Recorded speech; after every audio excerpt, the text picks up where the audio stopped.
Come, Nerevar, come.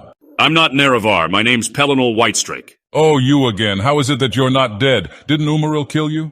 I could say the same for you. Didn't the Nerevarine destroying the heart of Lorkhan kill you? Well, it didn't destroy the heart. That's the heart of Nirn. It's just not on the mortal plane anymore. And thus, here I am. What's your reasoning?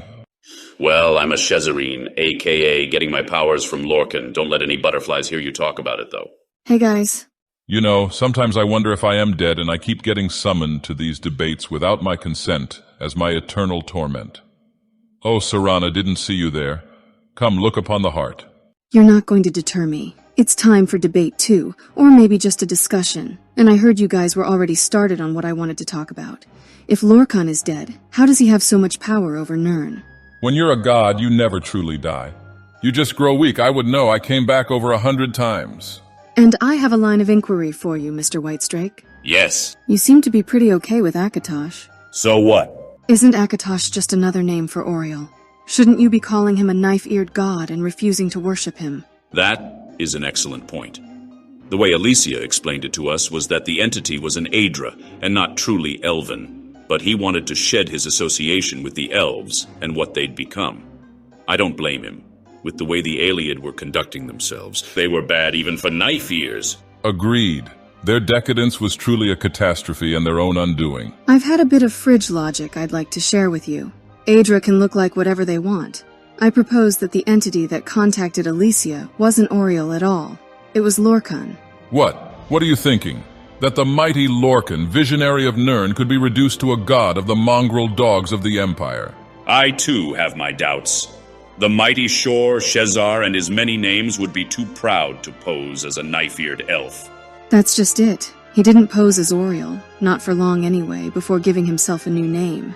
He claimed he was a dragon of time. And I mean, what do mortals know anyway? A being of that level of power could definitely trick a bunch of mortals. I have an alternative theory for you. What's that? Lorkhan is Lorkhan Enwa. But just think about it.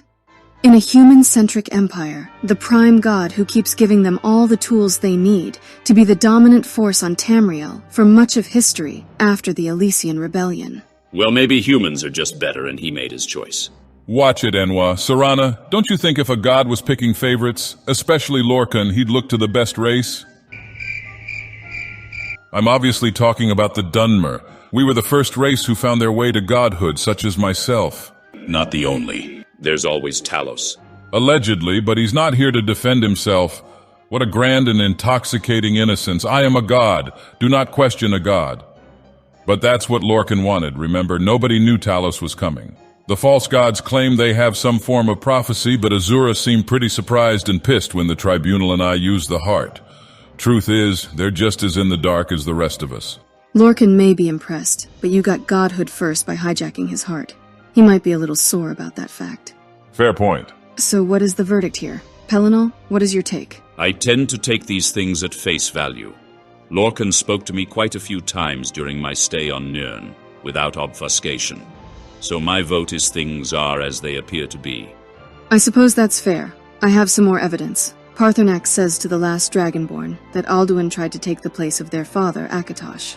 And how does Alduin do that? By traveling to Sovngarde and eating its souls. Isn't it weird that Alduin tries to take Akatosh's place by conquering Lorkhan's Shor's Plain and his followers who live there? And that Alduin and the Old Nords, followers of Lorkhan, had such an easy passage specifically to the realm of Lorkhan?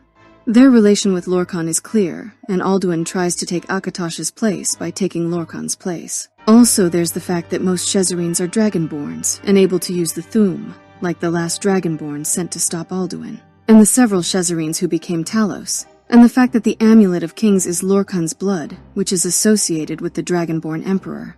Well, you do raise a lot of good points here. I have the heart, so maybe in a way I am Lorkhan now. But I'm the captain now. Yes, look upon the heart. Look upon my heart. I am the Lorkhan now. wait a second! Oh, dear me. Forgive me, but I am enjoying this. But you can't just... we haven't. I say the evidence is inconclusive and moot because I am the one true dreamer. But I'm sure the audience has their own opinions. You there, be sure to raise your thumbs and write on the parchment below. Also, subscribe to the Enwas who keep bringing us together for these debates. Zake and Zack, an enraged bard. But we didn't come to a conclusion. Oh, you better not put up the end screen.